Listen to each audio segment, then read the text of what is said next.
pessoal, tudo bem? Como é que vocês estão? No vídeo de hoje a gente vai falar um pouquinho sobre as figuras de linguagem. Mas o que são elas?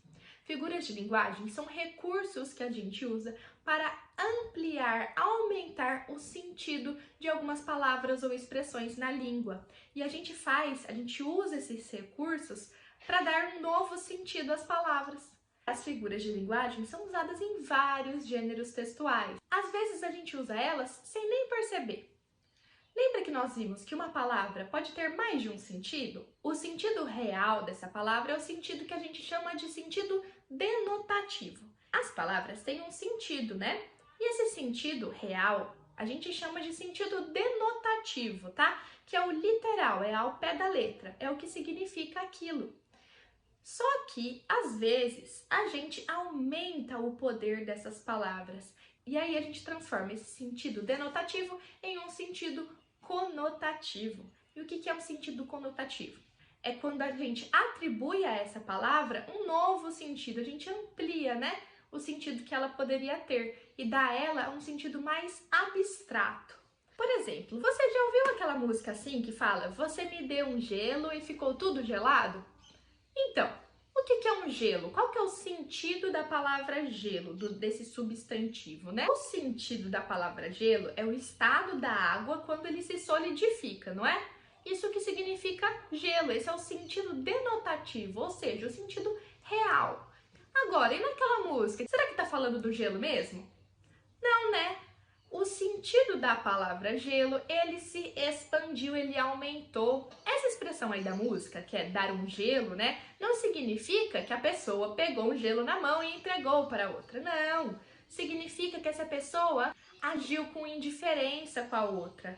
Então, a palavra gelo, que tinha um sentido denotativo real, ela se expandiu e passou a ter um sentido conotativo, que é um sentido mais abstrato, subjetivo. E na língua portuguesa, nós temos vários recursos que vão ampliar o sentido de uma palavra. Esses recursos que a gente tem na língua, a gente chama de figura de linguagem. Nesse vídeo, a gente vai aprender algumas delas. Primeiro, vamos falar sobre a metáfora. A metáfora é uma figura de linguagem muito utilizada por todo mundo. E às vezes a gente nem percebe que está usando ela. Metáfora é quando o enunciador, ou seja, a pessoa que está falando, associa uma característica que duas coisas têm em comum. Por exemplo, lá na música da dupla Ana Vitória, elas falam assim: "Tu é trevo de 4 folhas". Bom, tu quer dizer você, né? Então, ela está falando que você é um trevo de 4 folhas. Você é um trevo de 4 folhas? Não, né? E o que um trevo de 4 folhas faz mesmo? Um trevo de 4 folhas dá sorte, não é? Quando a gente encontra um trevo de 4 folhas, a gente não fala que ele dá sorte? Então, ela está aproximando essa capacidade de dar sorte, essa característica, entre a folha do trevo de 4 folhas e você. Ou seja, você dá sorte para elas, assim como um trevo de 4 folhas faria.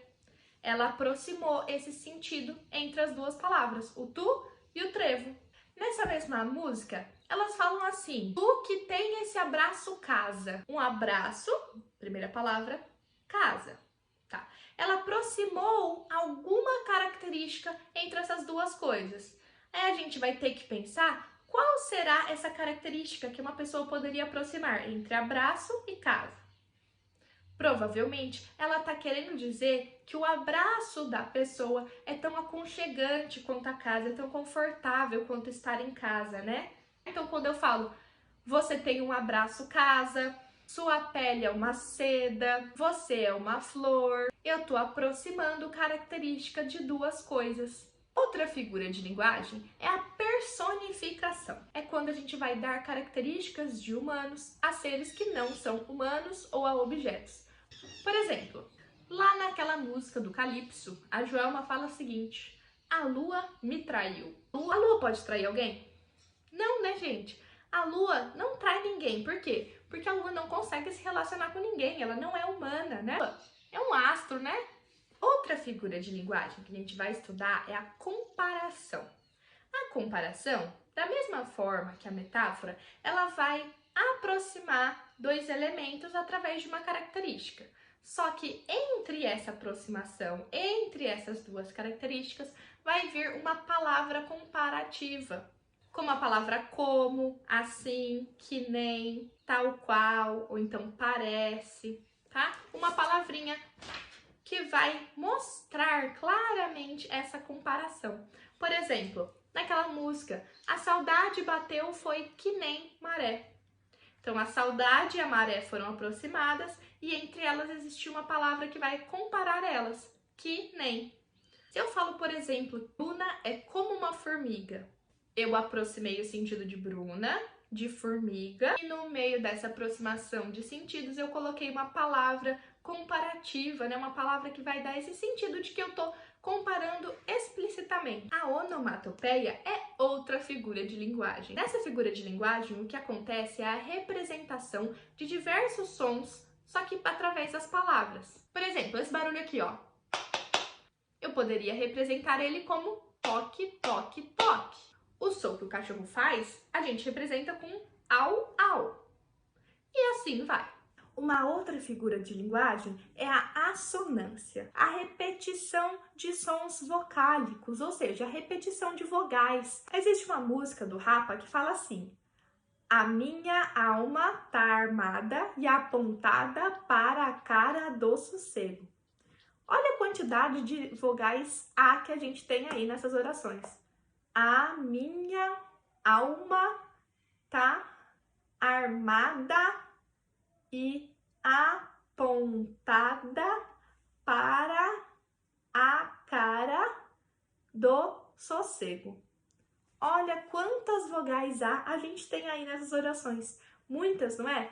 Isso é assonância, quando a gente fica repetindo uma mesma vogal. Para dar o quê? Ritmo, tá? Para dar sonoridade para aquele trecho. A gente vê isso muito em música. E essas são as figuras de linguagem que a gente vai aprender até agora. Vejo vocês no próximo vídeo. Tchau, tchau!